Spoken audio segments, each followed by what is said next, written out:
So good evening, everybody. I would like to speak a little bit about the German Climate Computing Center and what we do with respect to using DISC for transforming the data into insight in climate research. Just to mention that before, I'm a professor at the University of Hamburg, and the topic is computer science, and basically there's a focus on storage systems. So I conduct research in the field of file system, performance tuning, and all that. Just to give you a little bit about my background, I'm not a climate researcher. So I would like to speak a little bit about DKRZ and then tell you about the data lifecycle that you see in climate research. I would then particularly speak about the so-called coupled model intercomparison project, CMIP, which is very data intensive and which is one of the major projects that we from time to time have to run on our environment. Then I will speak a little bit about the procurement considerations when it comes to buying a new environment, just like the one that we have now, and that has to be replaced in the next 5 years. So we already have to consider that. I will speak about some projects that we have together with Seagate and some extrapolations. So what will we do with respect to exascale? DKRZ is now 28 years old. So we had the 25th anniversary in 2012, and I compared a little bit the figures. So we started with a machine in '87 that was a control data cyber with one processor, quite some small main memory, a small disk, and a little bit of tape library. And then we moved on when we had the 25th anniversary, and we still had the IBM machine at that time. It now was switched off in September. We have a new one. I'll speak about it in a minute.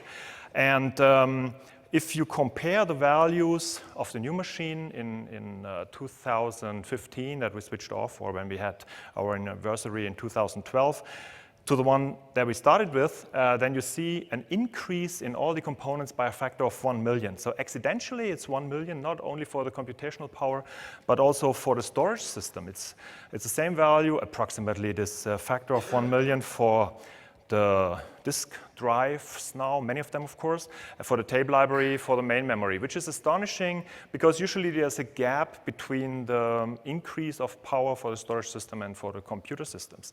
So DKRZ was always putting a focus on having a very powerful storage system, and I think for these 25 years we succeeded to do that.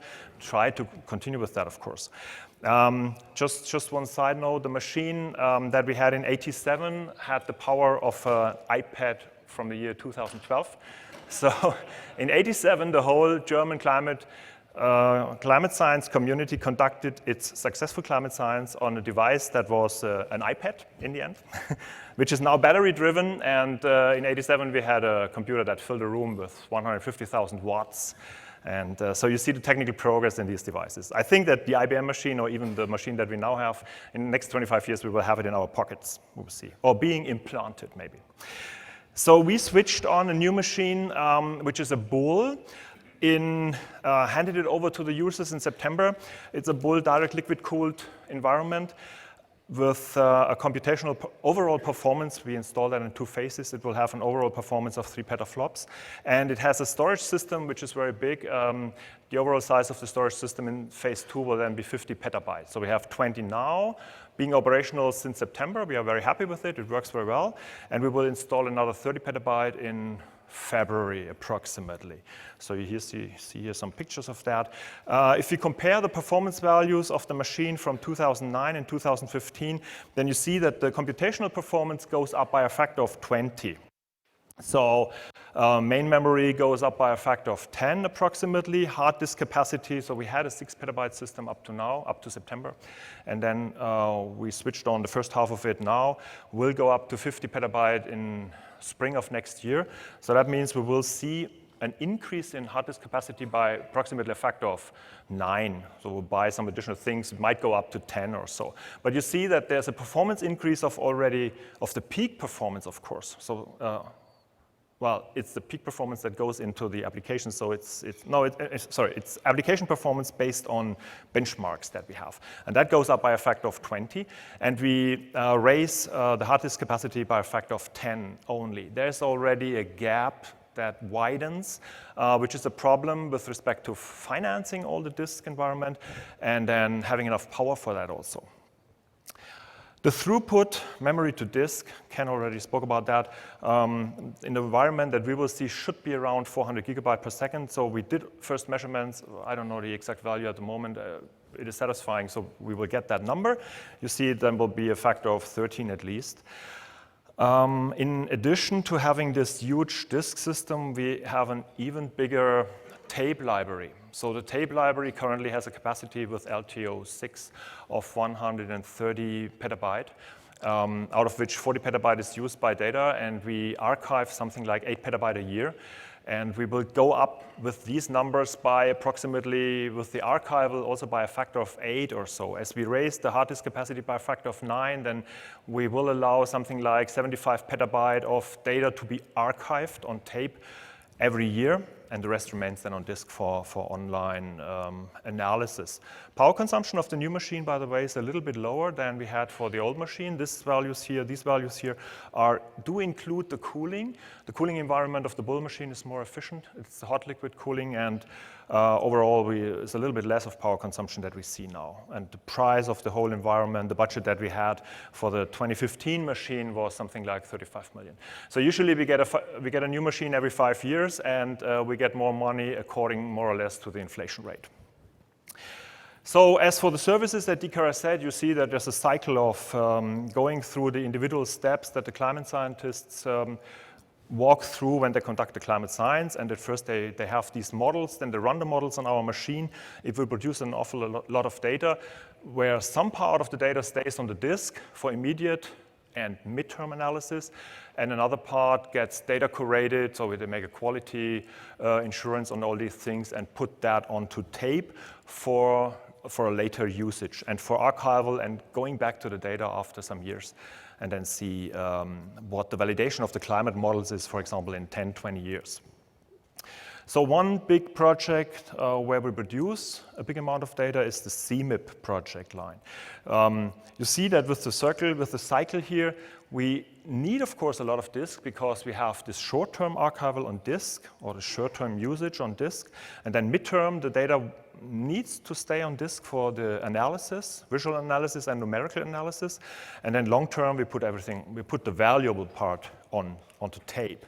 And with CMIP, I would like to give you a little bit of impression what the climate scientists do there and why this is so data intensive and why it's also so important. The CMIP is a project that is involved in producing this report, the assessment report for the IPCC, for the Intergovernmental Panel on Climate Change. And CMIP is just a project where they compare with standardized scenarios the individual climate models. So this comparison produces, of course, a lot of data, and the German part of the CMIP project is always run on the DKRZ machine. So for CMIP 5, which was the last of these experiments, where the data was available in 2013, they had around 20 modeling centers all over the world, and it produced some tens of petabyte in some 60 experiments. And the evaluation of the data still lasts on. So the interesting thing with this data-intensive science is, of course, that you produce this data without knowing all the applications beforehand for which you will use the data, and this is stored and archived for interdisciplinary utilization. And sometimes you don't even know the people who will use it because you will provide the data via standardized interfaces to the outside world, and then people can come there and select some subsets, for example, for the data and conduct other research based on that data, which is just this data-intensive science, big data-based science that we see now. For CMIP 5, which is on our data archive, we added, of course, some data from other centers, other international centers, to have some copies available in Germany. So we have almost 2 petabytes on tape now. And the CMIP 5 experimentation was 50 times bigger than the predecessor, which was CMIP 3.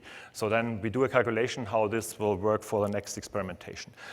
For me, it's always interesting as the head of the center to see also how much that costs. And if we look at the CMIP 5, then we have the percentage of the investment of the computer that goes into CMIP 5. Then we have the tapes, we have the electricity, and we have the staff, the overall costs of the center, for example. If you add all these numbers up, that's important for me because I'm always interested in how expensive was it to get that scientific result. And in the case of CMIP 5, it's in the range of 3 million euro and a little bit more. So if we look at CMIP 6, and currently they start a discussion how to do that. And they discuss the question how much data they want to produce in future. So if we look at CMIP6, then the scientists think that if they go up by a factor of 20 with respect to the rate of data generation, then they might end up with 36 petabyte all over the world, of course, in these individual experimentations, where at DKRZ we will see something like 3 petabyte on our disk environment.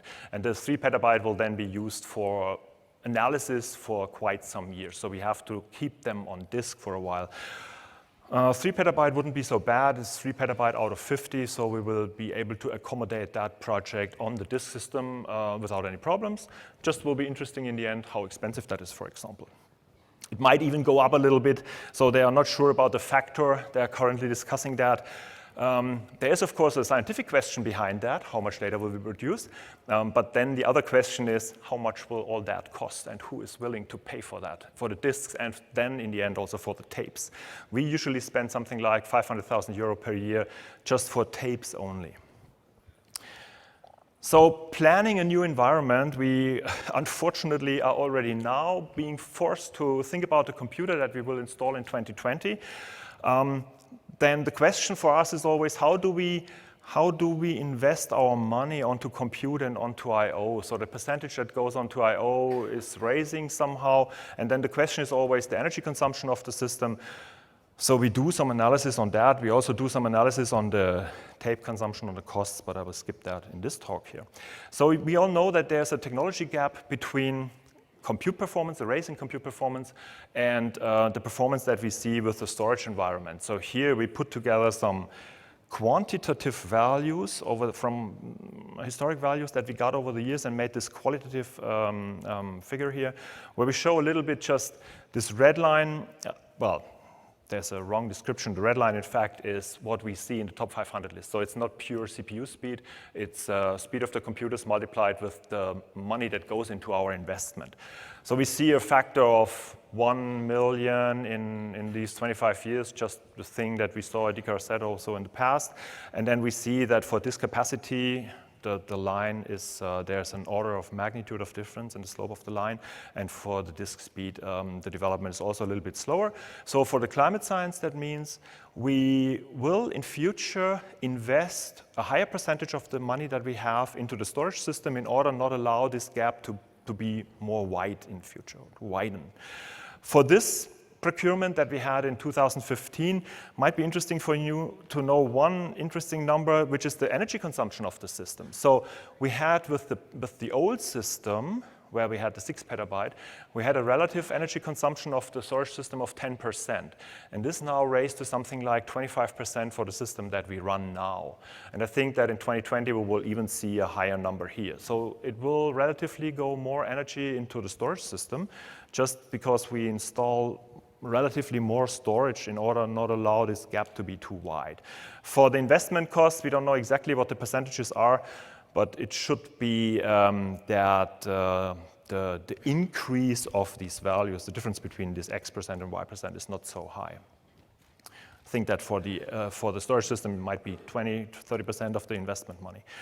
So we are now already starting with the plannings for 2016, and I show you some let's say, numbers which are just taken from these factors that we saw from the current procurement. So let's assume that we go up with the computational performance again by a factor of 20. So we would end up with a machine of 60 petaflops in the year 2020. And then let's assume we raise the hard disk capacity by a factor of 10. That is what we did in the past. And then that means that we go up to 500 petabyte on disk. So brilliant times for people who produce disks, of course. For the throughput, it should be in the range of 5 terabyte per second already. Otherwise, we run into problems. And for the tape library, the numbers are really big, are already exabyte. There are two nice projects where we cooperate with Seagate and which do now start currently. One is a funding from the Horizon 2020 stream in Europe, and they fund something that is called Center of Excellence. So we sent a proposal to be such a Center of Excellence. In fact, of course, it's 16 partners who contribute to that, and we get a grant for that, which is a few million euro for the next 5 years.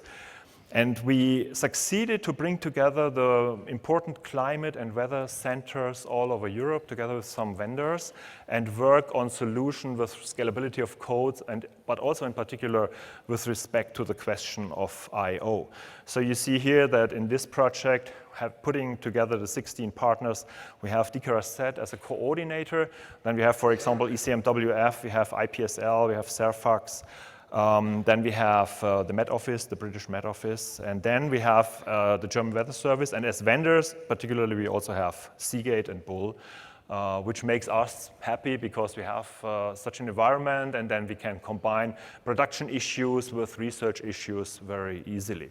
So kickoff of the project will be in December, and then we see what the exciting research questions will be that we will work together on.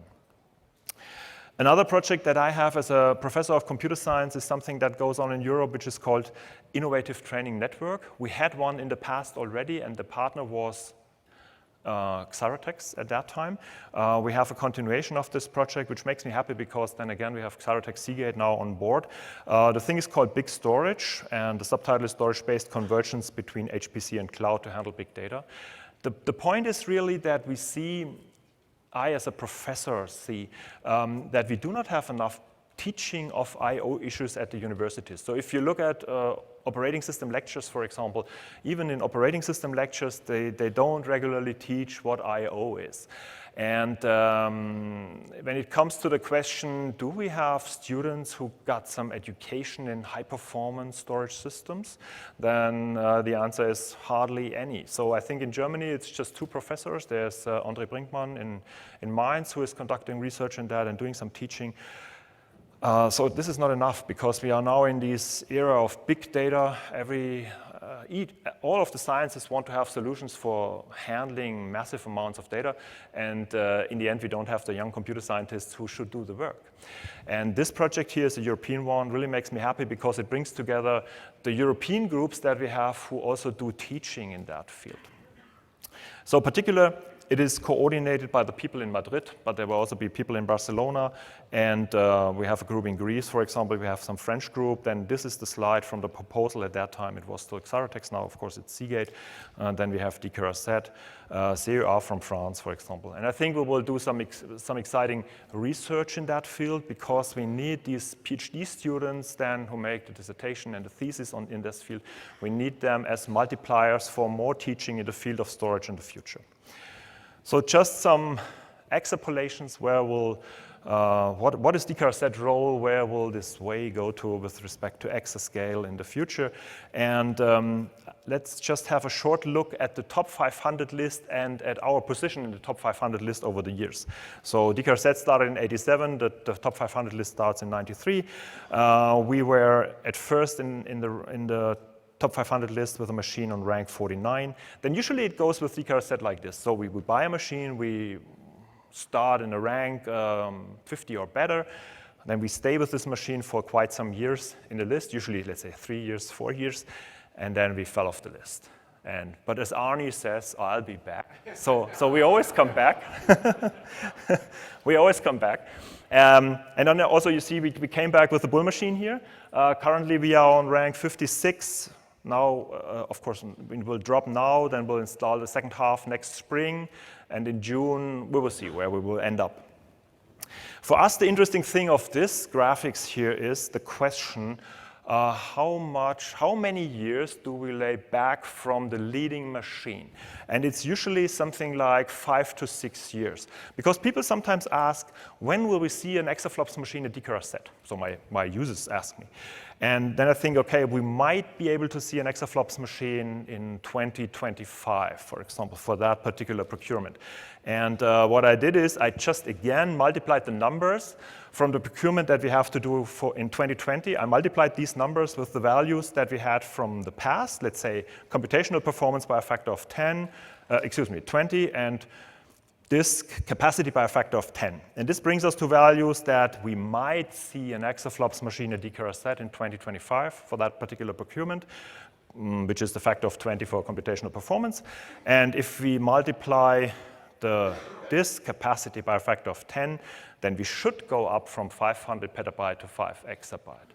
So as a professor for file systems and these things, I don't know whether we really have the solutions for that within only 10 years of research. We will see. Will be very exciting. So there will be many jobs in that field, obviously. Not having enough students filling in these jobs. And it will be a very good business, obviously. The throughput, yeah. It's just if you multiply what we see now with what we expect to see in 25 maybe, then the throughput should be in the range of 65 terabyte per second. It might also be bright times for network producers, we'll see. And then for the tapes, yeah? So whoever produces tape will have a good business, at least when it comes to climate science. We don't know exactly whether we can pay all that, so we will see. This is our projection, our first early projection to what might happen at DKRZ in 2025, where the machine is, in the sense, balanced for computers, for climate science as the current machine is balanced for climate science. So that brings me to the end of my talk. If you would like to read a little bit more about what we do, then there's a new brochure that we published in October when we had this inauguration. You see here the picture of our Prime Minister of Hamburg, also the Mayor of Hamburg, and he was delighted about the storage system because, you know, Hamburg is a harbor city, so storing goods in such a city is an important thing. And this so-called harbor city, which is the buildings of the buildings that we have in the harbor, has now been granted the title of World Heritage, UNESCO World Heritage. So it's very nice to have this storage city in the harbor and to have the storage system at DKRZ. Thank you very much.